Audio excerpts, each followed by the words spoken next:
دوستو ذرا سوچئے، اگر آپ کو یہی نہ پتا ہو کہ دنیا میں آپ سے پہلے کیا کچھ ہو چکا ہے، کون سے بڑے امپائر اٹھے اور ختم ہو گئے، کن لوگوں نے ہسٹری کی ڈائریکشن بدل دی، اور کون سی بڑی غلطیاں انسان بار بار کرتا رہا، تو کیا آپ آج بہتر فیصلے لے سکتے ہیں؟ شاید نہیں۔ اور یہی وجہ ہے کہ ہسٹری دنیا کے سب سے خوبصورت سبجیکٹز میں سے ایک ہے۔ ہسٹری ہمیں صرف پاسٹ کے ایونٹس نہیں بتاتی، بلکہ ہمیں ایک ایسا تجربہ دیتی ہے جو ہزاروں سالوں سے حاصل ہوا ہوتا ہے۔ ہمیں پتہ چلتا ہے کہ پچھلے ٹائم میں کون کون سے اہم واقعات پیش آئے، کیا کیا غلطیاں ہوئی، اور کون کون سے بڑے لوگ اس دنیا میں گزرے۔ انہی سب چیزوں سے ہمیں یہ سمجھنے میں مدد ملتی ہے کہ آج کی دنیا کو چلانے کے لیے ہمیں کس قسم کے فیصلے لینے چاہیے۔ اب یہاں ایک امپورٹنٹ سوال یہ ہے کہ ہم یہ سب جانتے کیسے ہیں؟ آخر ہمیں کیسے پتا چلتا ہے کہ کوئی واقعہ 1000 سال پہلے ہوا تھا یا 10,000 سال پہلے؟ اس کا جواب چھپا ہے سالوں کی کاؤنٹنگ میں۔ زمین کی عمر 450 کروڑ سال سے بھی زیادہ ہے، اور اس زمین پر انسانوں کی ہسٹری 1 لاکھ سال سے بھی پرانی ہے۔ اتنی لمبی ہسٹری کو سمجھنے کے لیے ضروری تھا کہ ہر واقعے کو کسی نہ کسی سال کے ساتھ جوڑا جائے، تاکہ پتہ چلے کہ کون سا ایونٹ کس سال میں ہوا۔ لیکن پھر ایک مسئلہ سامنے آیا، یعنی سالوں کی کاؤنٹنگ آخر کہاں سے شروع کی جائے؟ 1 2 3 4 کر کے آخر کس سال سے شروع ہوگا؟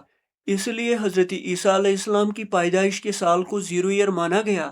ان کی پیدائش سے 1 سال پہلے کو 1 بی سی کہا گیا، 2 سال پہلے کو 2 بی سی، پھر 3 B C, 4 B C, 5 B C وغیرہ۔ اگر میں آپ سے کہوں 320 بی سی، اس کا مطلب یہ ہوگا کہ یہ واقعہ حضرت عیسیٰ علیہ السلام کی پیدائش سے 320 سال پہلے ہوا ہے۔ اور اسی طرح سے حضرت عیسیٰ علیہ السلام کی پیدائش کے بعد پہلے سال کو 1 اے ڈی کہا جاتا ہے، دوسرے سال کو 2 اے ڈی، پھر 3 اے ڈی، 4 اے ڈی، اور اسی طرح سے گنتی آگے چلتی ہے۔ اور آج ہم 2026 میں جی رہے ہیں، یعنی حضرت عیسیٰ علیہ السلام کی پیدائش کو 2025 سال ہو چکے ہیں۔ ساتھ ہی یہ بھی یاد رکھ لو کہ بی سی کا مطلب ہوتا ہے بیفور کرائسٹ، یعنی حضرت عیسیٰ علیہ السلام کی پیدائش سے پہلے، اور اے ڈی ایکچولی اینو ڈومنی ہے، جس کا مطلب ہوتا ہے ان دا ایئر آف دا لارڈ۔ لیکن یہ پورا کیلنڈر سسٹم آیا کہاں سے؟ یہاں کہانی اور بھی انٹرسٹنگ ہو جاتی ہے۔ آج سے تقریباً 1500 سال پہلے ایک رومن مونک تھا جس کا نام ڈایونیسس ایکسیگیوس تھا۔ اسی نے یہ کیلنڈر سسٹم انٹروڈیوس کروایا، جس میں حضرت عیسیٰ علیہ السلام کی پیدائش کو ایک بینچ مارک یعنی 0 ایئر مانا گیا، اور یہی کیلنڈر بعد میں گریگورین کیلنڈر کے نام سے مشہور ہوا۔ اب آپ سوچ رہے ہوں گے کہ اس کا نام گریگورین کیوں رکھا گیا؟ اس کی وجہ یہ تھی کہ اس وقت پوپ گریگری 13 تھا۔ اسی پوپ گریگری 13 نے مشورہ دیا تھا کہ ایک نیا اور ایکوریٹ کیلنڈر سسٹم لایا جائے، کیونکہ جو پرانا جولین کیلنڈر تھا وہ پریسائز اور ایکوریٹ نہیں مانا جاتا تھا۔ اس لیے گریگورین کیلنڈر وجود میں آیا۔ چونکہ یہ کیلنڈر یورپ میں بنایا گیا تھا، اور حضرت عیسیٰ علیہ السلام کی پیدائش عیسائیوں کے لیے ایک امپورٹنٹ ایونٹ تھا، اس لیے ان کے پیدائشی سال کو 0 ایئر رکھا گیا۔ لیکن دنیا صرف یورپ تک لمیٹڈ نہیں تھی۔ اسلامک ورلڈ کا بھی اپنا ہجری کیلنڈر موجود ہے، جس میں حضرت محمد صلی اللہ علیہ وسلم کی مکہ سے مدینہ ہجرت والے سال کو 0 ایئر مانا جاتا ہے۔ اسی طرح چین کا اپنا چائنیز کیلنڈر ہے، اور انڈیا میں ساکا کیلنڈر بھی موجود ہے، جو انڈیا کا نیشنل کیلنڈر کہلاتا ہے۔ اب سوال یہ ہے کہ جب دنیا میں اتنے مختلف کیلنڈر موجود تھے، تو پھر گریگورین کیلنڈر پوری دنیا میں کیسے پھیل گیا؟ اس کی بڑی وجہ یورپی کالونیز تھی۔ یورپی طاقتیں دنیا کے مختلف حصوں میں پھیل چکی تھی، اور انڈیا میں بھی برٹش حکومت قائم تھی۔ اس وجہ سے یہاں بھی گریگورین کیلنڈر استعمال ہونے لگا۔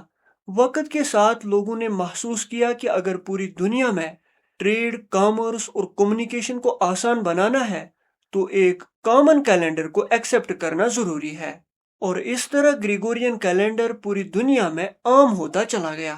لیکن کہانی یہاں ختم نہیں ہوئی۔ وقت کے ساتھ ایک اور تبدیلی آئی۔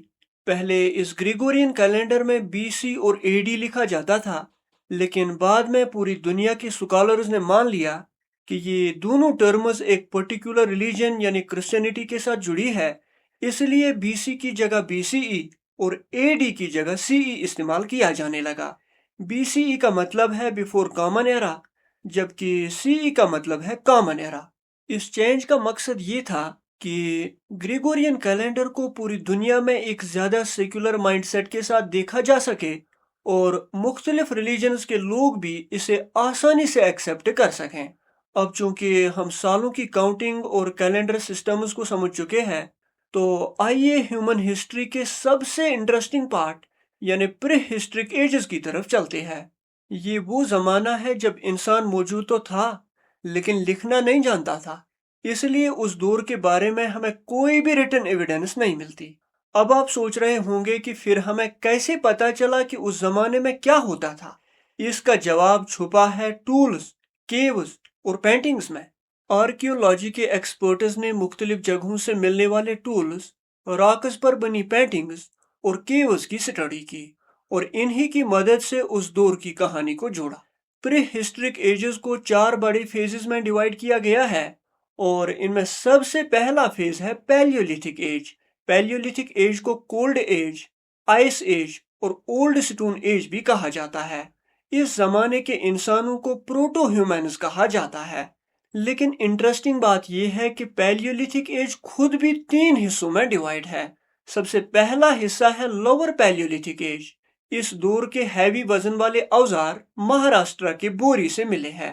یہ اوزار کافی وزنی اور رف تھے، لیکن اسی سے ہمیں اندازہ ہوتا ہے کہ انسان آہستہ آہستہ اپنے ماحول کو کنٹرول کرنا سیکھ رہا تھا۔ اس کے بعد آتا ہے مڈل پیلیولیتھک ایج۔ یہاں ایک اہم تبدیلی نظر آتی ہے۔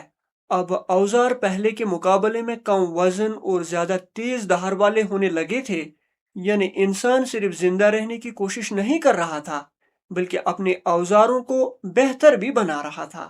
اور پھر آتا ہے پیلیولیتھک ایج کا تیسرا اور آخری حصہ یعنی اپر پیلیولیتھک ایج۔ اس دور کے انسانوں کو ہومو سیپینز کہا جاتا ہے۔ یہی وہ انسان ہے جن سے ماڈرن ہیومنز کی ہسٹری جڑتی ہے۔ اس دور کے اوزار سوئی یعنی نیڈل کی طرح تیز ہوتے تھے، جو پہلے کے مقابلے میں کہیں زیادہ ڈیولپڈ سمجھے جاتے ہیں۔ اور اگر آپ نے مدھیہ پردیش کی مشہور بھیمبیٹکا پینٹنگز کے بارے میں سنا ہے، تو یہ پینٹنگز بھی اپر پیلیولیتھک ایج کے ٹائم پر بنی تھی۔ اب کچھ اوزار دیکھ لو۔ پری ہسٹرک ایج میں 2 قسم کے چوپر استعمال ہوتے تھے۔ اس کے علاوہ ہینڈ ایکس اور کلیور بھی اہم اوزار تھے۔ یہ اوزار ہمیں اس دور کی زندگی اور انسان کی انٹیلیجنس کے بارے میں بہت کچھ بتاتے ہیں۔ لیکن پھر وقت گزرا اور ایک نیا دور شروع ہوا۔ اس دور کا نام تھا میزولیتھک ایج۔ میزولیتھک ایج کو مڈل سٹون ایج بھی کہا جاتا ہے۔ یہاں زمین کے ماحول میں ایک بڑا چینج شروع ہوا، یعنی آہستہ آہستہ موسم گرم ہونے لگا، اور اسی دوران انڈیا میں لوگ گنگا پلینز کے قریب رہنے لگے۔ لیکن ابھی بھی انسان پوری طرح سے ایک جگہ آباد نہیں ہوا تھا۔ لوگ کھانا بدوش زندگی گزارتے تھے، اور اسی دور میں لوگ جانوروں کی ڈومیسٹیکیشن بھی کرتے تھے۔ اب اس میزولیتھک ایج کی امپورٹنٹ سائٹس دیکھ لو۔ اس میں راجستھان کا بیگور، مدھیہ پردیش کی اعظم گڑھ اور نرمدا ویلیز، بھیمبیٹکا کے 500 painted rock shelters, southern Uttar Pradesh کی سرائی نہر رائے اور ویسٹ بنگال کی بربن پور اور دامودر ویلیز آتی ہے۔ ساتھ ہی ایک اور بات بھی یاد رکھ لو، اس میزولیتھک ایج کے اوزاروں کو مائکرولیتھ کہا جاتا ہے۔ لیکن ابھی انسانوں کی ڈیولپمنٹ کا سفر آگے بڑھنے والا تھا، اور پھر انسانی ہسٹری میں ایک ایسا موڑ آیا جس نے زندگی کا پورا انداز بدل دیا۔ یہ تھا نیولیتھک ایج۔ نیولیتھک ایج کو نیو سٹون ایج بھی کہا جاتا ہے۔ اس دور کے سب سے اہم آثار بلوچستان کے مہر گڑھ سے ملے ہیں، اور یہی وہ زمانہ تھا جب انسان نے پرماننٹ طریقے سے ایک جگہ رہنا شروع کیا، اور لوگ کھانا بدوش نہیں رہے بلکہ ایک سیڈنٹری لائف سٹائل شروع ہوا۔ جنگلوں اور پہاڑوں کے قریب بستیاں بننے لگی، لوگ کھیتی باڑی کرنے لگے، اور جانوروں کی ڈومیسٹیکیشن بڑے لیول پر شروع ہوئی۔ لیکن یہاں ایک اور ریولوشنری چینج آیا، یعنی نیولیتھک ایج کے دوران آگ کا انوینشن ہوا، اور انسان نے کھانا پکا کر کھانا شروع کیا۔ یعنی ہزاروں سال تک کچا فوڈ کھانے کے بعد اب انسان آگ کی طاقت استعمال کر رہا تھا۔ اس دور میں بلیک اور گرے رنگ کے مٹی کے برتن استعمال ہوتے تھے، اور اوزار بھی پالشڈ ہوتے تھے، جو پہلے کے مقابلے میں زیادہ ایکوریٹ اور پریسائز مانے جاتے تھے۔ اب نیولتھک ایج کے کچھ اوزار دیکھ لو، اس میں بلیڈز، سکریپرز، پوائنٹز اور برنز استعمال کیے جاتے تھے۔ ساتھ ہی یاد رکھ لو، برن کا جو نوکیلا حصہ ہوتا ہے یہ ایک سوئی کی طرح نہیں ہوتا بلکہ ایک سکریو ڈرائیور کی طرح دکھائی دیتا ہے۔ اسی طرح ہڈی سے بنا ہوا ایک خاص اوزار بھی ملتا ہے جسے ہرپون کہا جاتا ہے، یہ مچھلیاں پکڑنے کے کام آتا تھا۔ اس کے علاوہ چھوٹے چھوٹے پتھروں سے بنے ہوئے اوزار بھی استعمال کیے جاتے تھے۔ اس کے علاوہ نیولتھک ایج کا سلٹ پالشر ٹول بھی اہم ہے جو زمین کی کھدائی کے کام آتا تھا۔ اسی دور سے مدھیہ پردیش کی بھیمبیٹکا اور چھتیس گڑھ کی جوگی ماڑا کیو پینٹنگز بھی جڑی ہوئی ہے۔ اب نیولتھک ایج کی امپورٹنٹ سائٹس دیکھ لو، اس میں برزہوم آتا ہے جو سری نگر کے قریب ہے، یہاں سے نیولتھک ایج کے کچھ گڈھے کھودے ہوئے ملے تھے۔ اس کے علاوہ مہر گڑھ بلوچستان سے ویٹ اور کاٹن کلٹیویشن کے آثار ملے ہیں۔ کولڈی ہوا کی بلان ریور ویلی جو الہ آباد کے قریب آتی ہے، وہاں سے رائس کلٹیویشن کے آثار ملے ہیں۔ اس کے علاوہ چرنڈ بہار، برہمگیری کرناٹکا، نارتھ کاچر ہلز آسام، گارو ہلز میگھالیہ، ڈیوجالی ہیڈنگ آسام اور بھیمبیٹکا مدھیہ پردیش سے بھی نیولتھک ایج کے آثار ملے ہیں۔ لیکن دوستو، ابھی کہانی ختم نہیں ہوئی، کیونکہ اب انسان پتھر سے نکل کر دھاتوں کی دنیا میں قدم رکھنے والا تھا، اور پھر شروع ہوا پری ہسٹرک ایجز کا چوتھا اور آخری دور، یعنی چلکولتھک ایج۔ یہ وہ زمانہ تھا جب انسان نے پہلی بار میٹلز کا استعمال بڑے لیول پر شروع کیا۔ اس دور کی سٹارٹنگ میں کاپر اور برونز استعمال ہونے لگے تھے۔ ساتھ ہی یاد رکھ لو، یہ برونز جو ہے یہ کاپر اور ٹن کا ایک الائے ہوتا ہے۔ اب لوگ صرف شکار پر ڈیپینڈ نہیں کرتے تھے، وہ کھیتی باڑی بھی کرتے تھے۔ پوٹری یعنی مٹی کے برتن ریڈ اور بلیک رنگ کے ہوتے تھے۔ ایک اور بڑا چینج یہ تھا کہ لوگ اب گاؤں میں رہنے لگے تھے۔ گاؤں کے آس پاس قلعے تعمیر کیے جاتے تھے، اور ساتھ ہی لوگ مذاہب پر بھی یقین کرنے لگے تھے، یعنی انسانوں کی سوسائٹی سسٹمیٹک اور کمپلیکس ہوتی جا رہی تھی۔ اب اس چلکولتھک ایج کی امپورٹنٹ سائٹس دیکھ لو، اس میں اہر کلچر ادے پور، گنیشور اور سکر راجستھان، جوربی اور انام گاؤں مہاراشٹرا، دیم آباد اور پراورا ریورز مہاراشٹرا، اور مالوا کلچر جو نرمدا ریور کے قریب ہے، یہ بھی شامل ہے۔